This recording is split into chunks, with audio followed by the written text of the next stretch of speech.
Next है article 23 and 24। Article 23 and 24, ठीक है।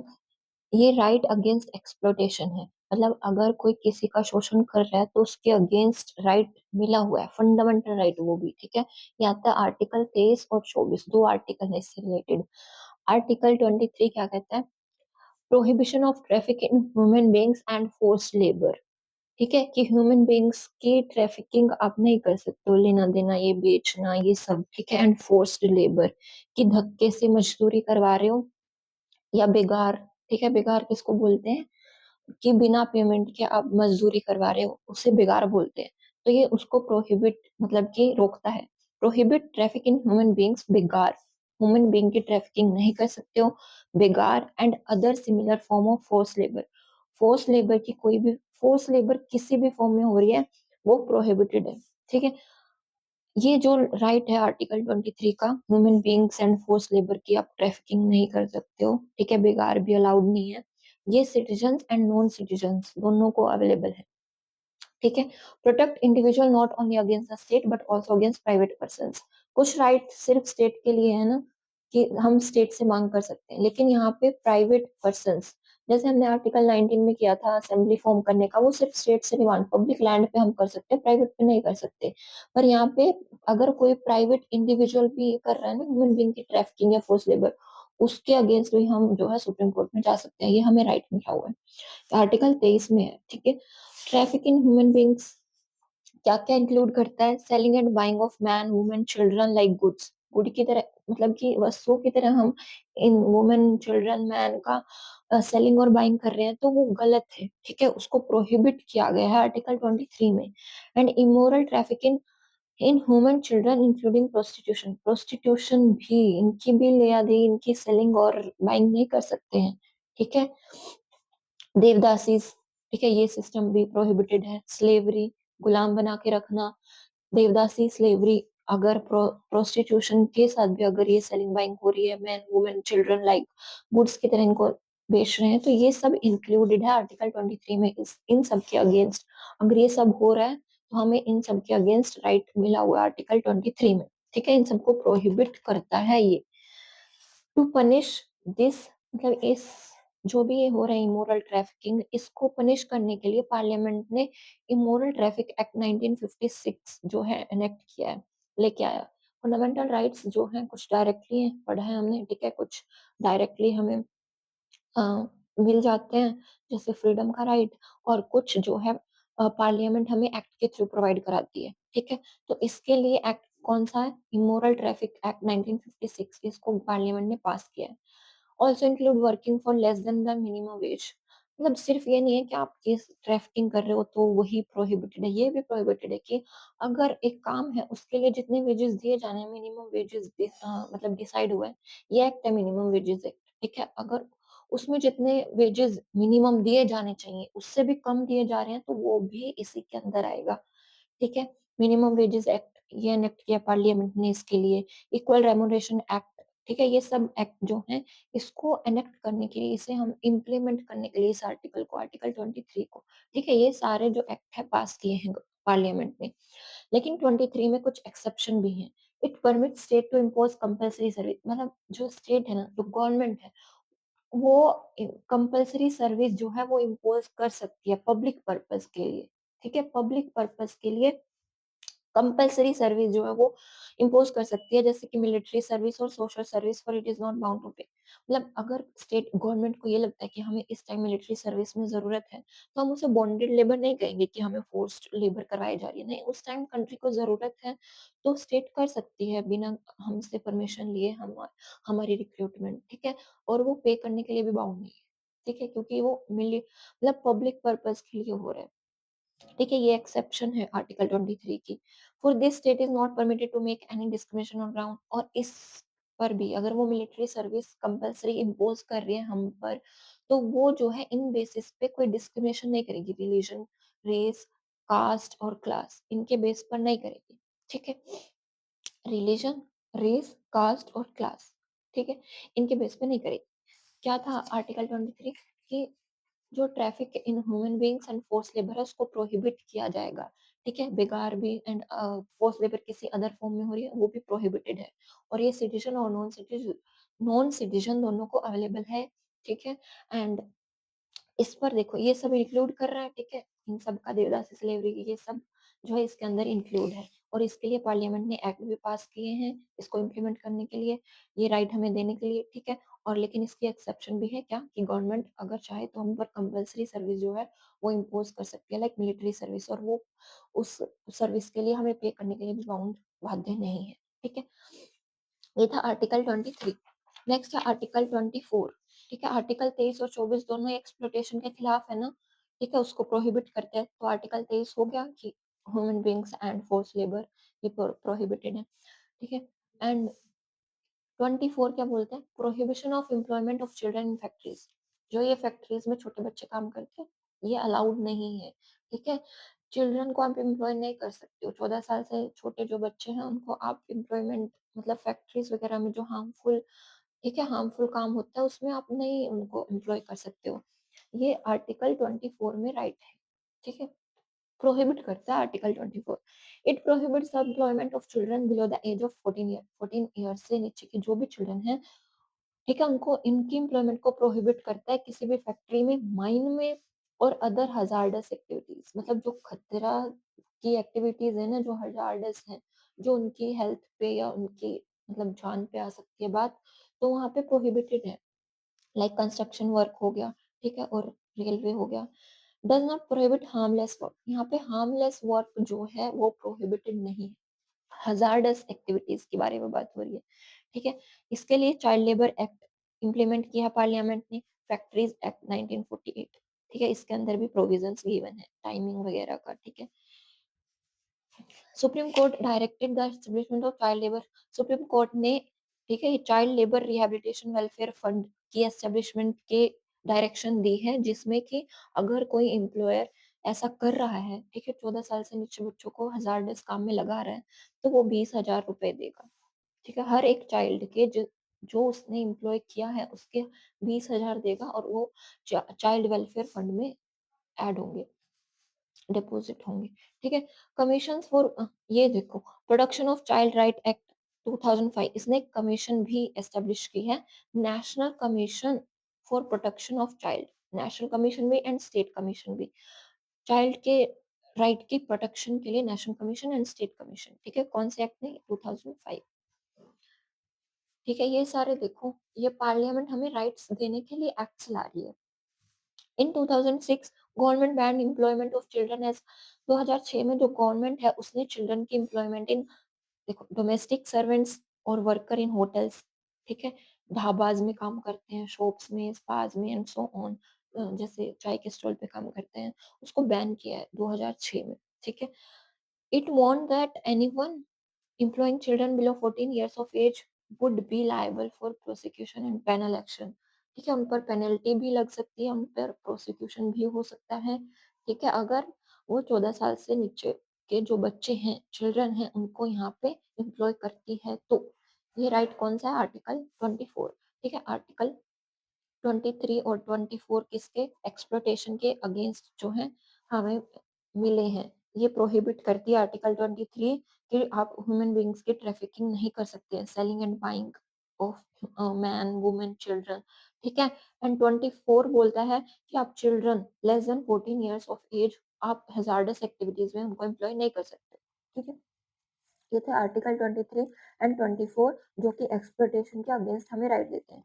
नेक्स्ट आता है हमारे आर्टिकल 25 टू 28, ठीक है? ये देखो, right to freedom of religion, ठीक है? रिलीजन को फॉलो करने की हमें फ्रीडम है, कोई किसी भी रिलीजन को फॉलो कर सकता है, यही तो सेक्युलरिज्म है, यही तो सेक्युलरिज्म है इंडिया का, ठीक है?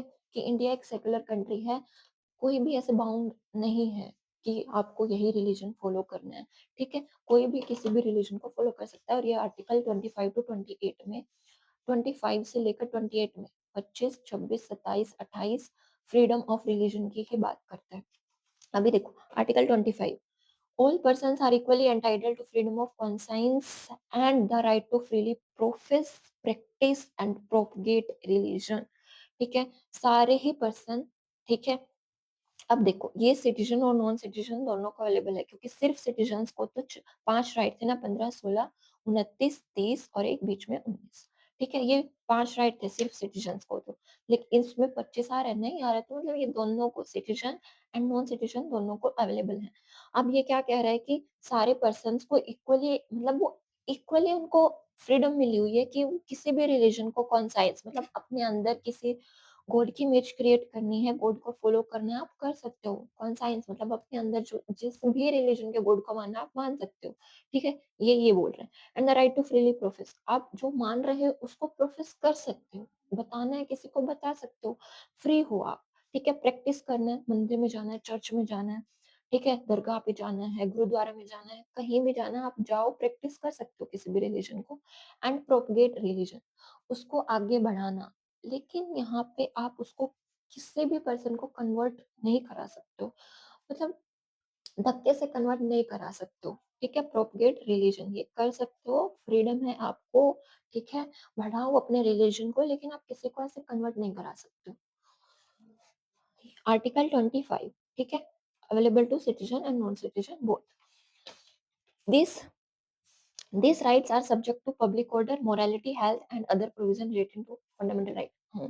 ये सब राइट्स तब तक ही अच्छे लगते हैं जब तक कि वो पब्लिक ऑर्डर में हो, मोरल हो, हेल्थ को कोई इधर उधर मतलब हार्म नहीं कर रहे हैं, एंड फंडामेंटल राइट्स को वायलेट नहीं कर रहे हैं, बाकी फंडामेंटल राइट्स को। ठीक है? तब तक ही ये रिलीजन आप फॉलो करो। ठीक है? सब्जेक्ट टू पब्लिक ऑर्डर मतलब रेस्ट्रिक्शंस तो हैं। ठीक है? Public order, morality and health and कोई अदर फंडामेंटल राइट कोई हार्म नहीं करेंगे। ठीक है? एंड नेक्स्ट क्या है, state is permitted to regulate any economic, financial और other secular activity associated with religious practice. मतलब स्टेट ने ये राइट तो हमें दे दिए। ठीक है? किसी भी जो रिलीजन है उसको प्रोफेस करो, प्रैक्टिस करो, प्रोपगेट करो, लेकिन वो जो स्टेट है वो रेगुलेट कर सकती है किसी भी रिलीजियस जो प्रैक्टिस है उस रिलेटेड टू इकोनॉमिक, फाइनेंशियल और अदर कोई एक्टिविटी है। ठीक है? उसको वो रेगुलेट कर सकती है। कौन? स्टेट। State means government. ठीक है? provide for social welfare and reform through open Hindu religious institution of public character to all classes and section of the Hindus। मतलब कि सोशल वेलफेयर और रिफॉर्म की बात की जाए तो वो हिंदू रिलीजियस इंस्टीट्यूशन को जो कि पब्लिक करेक्टर के हैं उनको सारी बाकी क्लासेस और सेक्शन बाकी जो हिंदूज के हैं उनके लिए ओपन कर सकती है। ठीक है? ये स्टेट परमिटेड है, इसके अंदर स्टेट को ये राइट मिला हुआ है। ये तो हमें मिले ही हुए हैं राइट। ठीक है? लेकिन यहाँ पे रेस्ट्रिक्शन इन सब पे के बेस पे रेस्ट्रिक्शन है और स्टेट को ये राइट मिले हुए हैं, रेगुलेट कर सकते हो इस आधार पे। आर्टिकल 25 ऑल्सो कंटेन वियरिंग, हाँ इसमें दो अलग से ये बातें हैं आर्टिकल 25 में कि जो सिख रिलीजन के लोग हैं ना जो वो कृपांस पहनते हैं, ठीक है, वो उन्हें पहनने का राइट मिला हुआ है। Wearing and carrying of kirpans is to be included in professional, Sikh religion के प्रोफेशन में उनको कृपान पहनने की इजाजत है। ठीक है? हिंदू इन दिस कंटेक्स्ट, इस कंटेक्स्ट में आर्टिकल 25 के कंटेक्स्ट में हिंदू क्या क्या इंक्लूड करते हैं? Sikh, Jain and Buddhist. ठीक है? आर्टिकल 25। ठीक है? आर्टिकल 25 देखो 25 से लेकर 28 तक फ्रीडम ऑफ रिलीजन है। शुरू में ही आर्टिकल 25 आ रहा है, वो क्या बोलेगा कि आप अपने मतलब आपको फ्रीडम है, कोई भी रिलीजन को कॉन्साइंस अपने अंदर किसी भी चीज को फॉलो, किसी भी रिलीजन को फॉलो करो, प्रोफेस करो, प्रैक्टिस करो, प्रोपगेट करो। ठीक है? लेकिन नेगेटिव नहीं जाना चाहिए। एंड दोनों को, ठीक है, सिटीजन नॉन सिटीजन सबको अवेलेबल है और कुछ रेस्ट्रिक्शंस है। ठीक है? नेक्स्ट आता है हमारा article 26। Article 26 freedom to manage religious affairs, जो रिलीजियस अफेयर्स है उनको मैनेज करने की फ्रीडम। एवरी रिलीजियस डिनोमिनेशन और any of its section shall have rights. ठीक है? कोई भी देखो, आर्टिकल 25 इंडिविजुअल को मिला हुआ है, हर एक सिटीजन को मिला हुआ है। आर्टिकल 26 जो रिलीजियस पीपल इकट्ठे होकर ग्रुप फॉर्म कर लेते हैं, डिनोमिनेशन, ठीक है, या फिर कोई सेक्शन इकट्ठा हो जाता है, ठीक है, तो उसके राइट की बात कर रहा है आर्टिकल 26। इसमें क्या राइट्स मिले हुए? Establish maintain institutions for religious and charitable purpose. ठीक है? मतलब आप चैरिटेबल पर्पस और रिलीजियस पर्पस के लिए कोई भी इंस्टीट्यूशन को एस्टेब्लिश और मेंटेन कर सकते हो। ठीक है? आपको फ्रीडम है। And to manage its own affair in matters of religion, और खुद के अगर मैटर रिलेटेड टू रिलीजन आप जो है उनको आप मैनेज कर सकते हो, हम बीच में नहीं आएँगे। Right to own and acquire movable and immovable property, ये आपने जो डिनोमिनेशन एस्टेब्लिश करी है चैरिटेबल पर्पस के लिए या रिलीजियस पर्पस के लिए, उसमें आपको जिस मूवेबल या इमूवेबल प्रॉपर्टी की जरूरत पड़ सकती है या पड़ती है, आपको राइट है वो आप ओन कर सकते हो। ठीक है, मूवेबल मतलब आप एक जगह से दूसरी जगह लेके जा सकते हो, इमूवेबल नहीं लेके जा सकते हो। इसमें जैसे कि लैंड आ गई, ठीक है, धरती को मतलब वो लैंड को उठा के तो नहीं ले जा सकते ना, ठीक है।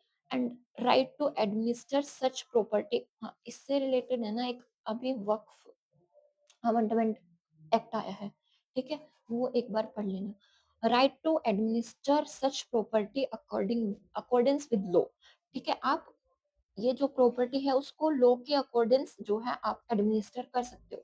ये आर्टिकल 26 में राइट मिला हुआ है। देखो आर्टिकल 25 इंडिविजुअली मिला हुआ था, आर्टिकल 26 ये इंडिविजुअल मिलके एक सेक्शन बनाते हैं, डिनोमिनेशन क्रिएट करते हैं, एस्टेब्लिश करते हैं, तो वो फ्रीडम है उसको करने की, ठीक है। उसके अंदर जो भी रिलीजियस अफेयर्स हो रहे हैं, उससे रिलेटेड प्रॉपर्टी है, उसको मैनेज करने का फ्रीडम इनको है, ठीक है। ये देखो आर्टिकल 25 इंडिविजुअल को राइट दे रहा है, आर्टिकल 26 जो है रिलीजियस डिनोमिनेशन और सेक्शन को राइट दे रहा है, ठीक है। ये था आर्टिकल 26। नेक्स्ट है article 27, freedom from taxation for promotion of A religion, मतलब एक रिलीजन के प्रमोशन के लिए टैक्सेशन नहीं लिया जाएगा। लाइक स्टेट जो है वो किसी एक पर्टिकुलर रिलीजन को सपोर्ट नहीं कर सकती। No person shall be compel to pay any taxes for the promotion और मेंटेनेंस ऑफ, ठीक है। स्टेट जाके नहीं बोल सकती कि हम आपके रिलीजन को जो है, ये देखो ये सब है ना सेक्युलर सेक्युलर जो करेक्टर है इंडिया का उसको प्रमोट कर रहा है, ठीक है, इंक्रीज कर रहा है। हम इन आर्टिकल से कौन से 25 से 28 तक हम कोट कर सकते हैं कि हमारा जो इंडिया है वो सेक्युलर कैसे है, कोट करो 25 से 28 तक के जो आर्टिकल है, ठीक है। No person shall be compelled to pay any taxes for the, ठीक है, पर्टिकुलर रिलीजन को आप जो है सपोर्ट नहीं कर सकती है स्टेट, ठीक है। ये नहीं बोल सकती कि हम आपके रिलीजन को प्रमोट करेंगे और आप हमें टैक्स दो, नहीं, कोई भी बाउंड नहीं है टैक्स देने के लिए। State should not spend public money to promote any particular religion, और स्टेट जो है वो पब्लिक मनी सिर्फ एक रिलीजन को प्रमोट करने के लिए स्पेंड नहीं करना चाहिए उसे। This provision prohibits the state from favouring one religion और द अदर, तो ये जो आर्टिकल 27 है ना, ये स्टेट को, गवर्नमेंट को प्रोहिबिट रोकता है कि वो किसी एक रिलीजन को फॉलो ना करे, ठीक है, सबको इक्वल रखे। इट प्रोहिबिट्स ओनली टेक्स्ट, हाँ, ये देखो ये सिर्फ टैक्स को प्रोहिबिट कर रही है, फीस नहीं। अगर फीस ले मतलब किसी रिलीजियस डिनोमिनेशन से फीस तो वो ले सकती है गवर्नमेंट, और वो फीस क्यों ले रही है, ताकि थोड़ा सेक्युलरिज्म जो है कंट्री में बना रहे, एकदम फ्री भी नहीं हो जाए। देखो हमारा जो इंडिया का सेक्युलरिज्म है ना, इंडिया का सेक्युलरिज्म और जो वेस्ट में लाइक फ्रांस में जो सेक्युलरिज्म है, इन दोनों में डिफरेंस है। डिफरेंस कैसे है कि जो फ्रांस में सेक्युलरिज्म है वहाँ, वो कैसा सेक्युलर कंट्री है फ्रांस, उसमें है कि जो फ्रांस की गवर्नमेंट है वो यहाँ पे बैठी है अलग, ठीक है, और रिलीजियस अफेयर्स यहाँ पे है, ठीक है। ये गवर्नमेंट है, ये वहाँ के रिलीजियस अफेयर्स हैं, ठीक है, एकदम सेपरेशन है दोनों चीजों की।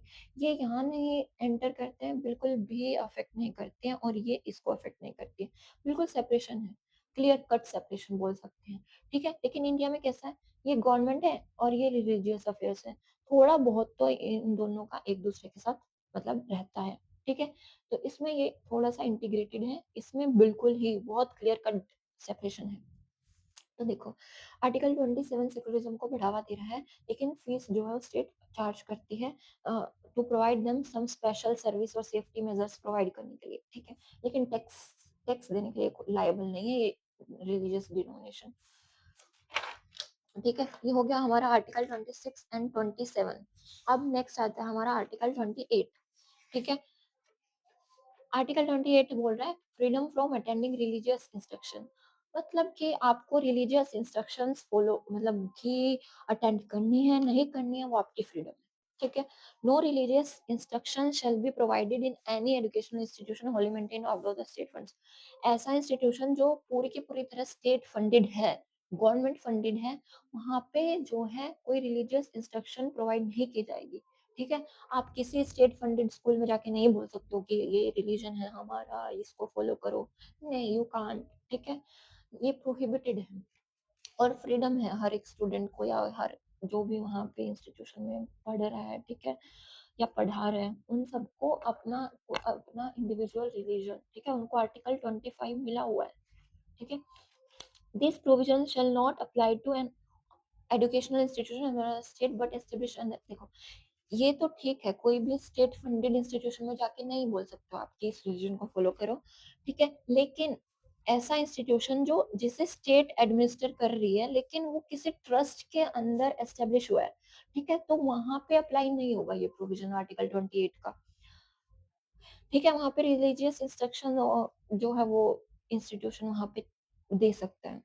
आर्टिकल 28 जो है, देखो, उसने ये 3 टाइप दिए हैं कि 3 टाइप के एजुकेशनल इंस्टीट्यूशंस होते हैं। एक तो Holi maintained by the state, पूरी की पूरी तरह स्टेट फंड कर रही है, ठीक है। और दूसरा इंस्टीट्यूशन जो है स्टेट के द्वारा एडमिनिस्टर किए जा रहे हैं, लेकिन वो किसी ट्रस्ट के अंदर एस्टेब्लिश हुए थे। यहाँ तो पूरी तरह यहाँ कोई लेना देना नहीं है ट्रस्ट का, ठीक है, लेकिन यहाँ पे स्टेट एडमिनिस्टर कर रही है लेकिन किसी ट्रस्ट के अंदर वो एस्टेब्लिश हुए थे, ठीक है।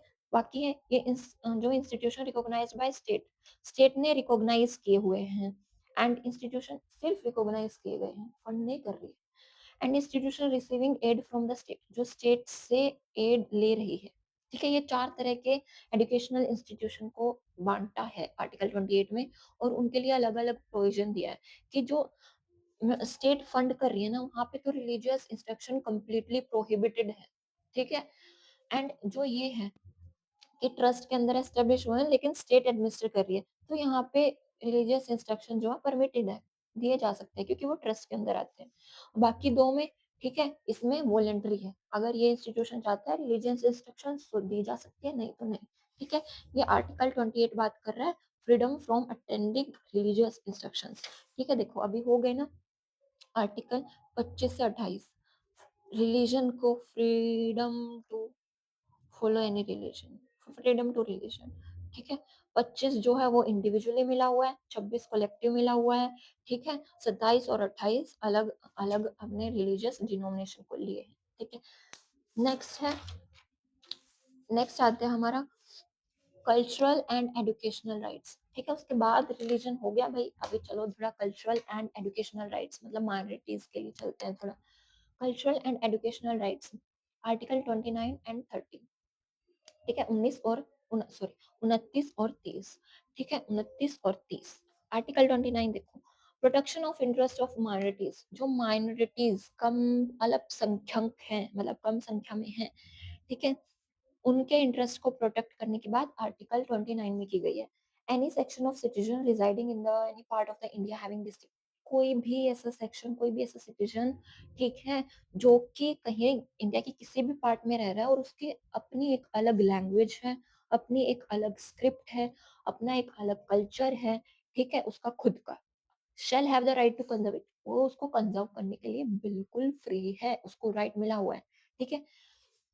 No citizen shall be denied admission into any educational institution maintained by state or receiving aid out of state funds on ground of, देखो, कोई भी ऐसा एजुकेशनल इंस्टीट्यूशन जिसे कि स्टेट मेंटेन कर रही है या फिर उस एजुकेशनल इंस्टीट्यूशन को स्टेट से एड मिल रही है, ठीक है, स्टेट फंडेड है वो, तो वहां पे आप रिलीजन, रेस, कास्ट और लैंग्वेज, कास्ट, रेस, रिलीजन के आधार पर आप डिनाई नहीं कर सकते किसी भी स्टूडेंट को, किसी भी सिटीजन को एडमिशन के लिए, ठीक है।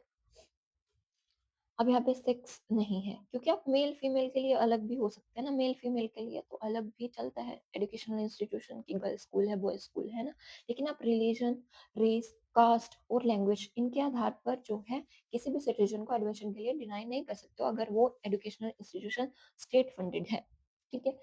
ग्रांट्स प्रोटेक्शन टू बोथ, अब ये देखो आर्टिकल 29 और 30 में डिफरेंस क्या है। आर्टिकल 29 माइनॉरिटीज और मेजोरिटीज, हाँ मेजोरिटीज, सॉरी ये तो ठीक है, माइनॉरिटी एंड मेजोरिटी, ये दोनों को, माइनॉरिटी प्लस मेजोरिटी दोनों को मिला हुआ है, ठीक है। ये आर्टिकल 30 सिर्फ माइनॉरिटीज को मिला हुआ है, ठीक है। और रिलीजियस, इसमें जो है आर्टिकल 29 में आप रिलीजियस माइनॉरिटीज की भी बात करते हो, लिंग्विस्टिक माइनॉरिटीज की भी बात करते हो, ठीक है, सिर्फ लिंग्विस्टिक नहीं, सिर्फ रिलीजियस नहीं, दोनों, ठीक है। ये आर्टिकल 29 है कि जो माइनॉरिटीज़ का इंटरेस्ट है उनको प्रोटेक्शन की बात की गई है, उनके कल्चर की, उनके लैंग्वेज, स्क्रिप्ट, ठीक है? और इन आधार पे आप स्टेट फंडेड एजुकेशनल इंस्टीट्यूशन में आप किसी भी सिटीज़न के एडमिशन की को नहीं रोक सकते हो, डिनाई नहीं कर सकते हो, ठीक है? नेक्स्ट है article 30, right of minorities to establish and administer educational institution. Educational institution को एस्टेब्लिश करना और एडमिनिस्टर करना, ठीक है, उसका राइट माइनॉरिटीज का है। देखो यहाँ पे आ ही गया माइनॉरिटीज, उसमें ऊपर, ठीक है, माइनॉरिटीज प्लस मेजोरिटीज दोनों को था, यहाँ पे सिर्फ माइनॉरिटीज को है। आर्टिकल 30 देखो, grants following rights to religious plus linguistic minorities, ये दोनों है तो लिंग्विस्टिक और रिलीजियस दोनों माइनॉरिटीज के लिए है, लेकिन ये माइनॉरिटी और मेजोरिटी दोनों के लिए है, और आर्टिकल 30 सिर्फ माइनॉरिटी के लिए है, ठीक है। देखो आर्टिकल 30 क्या बोल रहा है, shall have right to establish administer educational institution of their choice, मतलब कि इनके पास अपना एक राइट है कि वो एस्टेब्लिश कर सकते हैं, उसको एडमिनिस्टर कर सकते हैं, educational institution of their choice, अपनी चॉइस का। And in granting aid the state shall not discriminate, अगर उसको एड देनी है तो जो गवर्नमेंट है वो डिस्क्रिमिनेट नहीं करेगी एजुकेशनल इंस्टीट्यूशन में, ठीक है, कि ये तो माइनॉरिटी के द्वारा ओन किया जा रहा है तो आप इसे कम जो है एड दोगे, नहीं ऐसा नहीं है, आप डिस्क्रिमिनेट नहीं कर सकते हो। ओनली टू माइनॉरिटीज, ये सिर्फ माइनॉरिटीज को है, देख लो, देखो आर्टिकल 30 सिर्फ माइनॉरिटीज को है, and article 29 minority plus majority, ठीक है।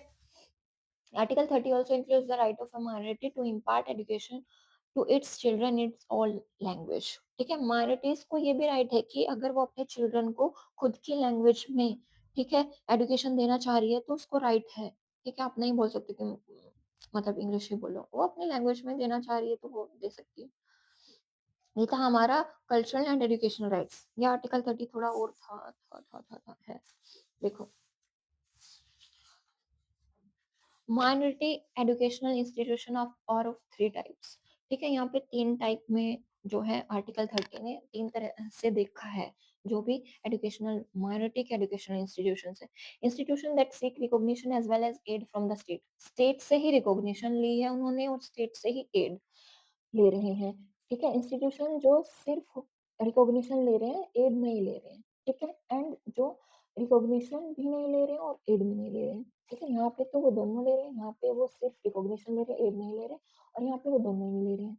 तो देखो वो स्टेट का तो कोई हाथ ही नहीं है, वो तो कुछ ले ही नहीं रहे, तो ये अपने अफेयर को एडमिनिस्टर करने के लिए फ्री होंगे ना, स्टेट का तो है ही नहीं, ना तो वो फंड कर रहे हैं ना रिकॉग्नाइज कर रहा है, तो ये तो फ्री होंगे, free to administer their affair but subject to operation of general laws like labor law, industrial law, tax law।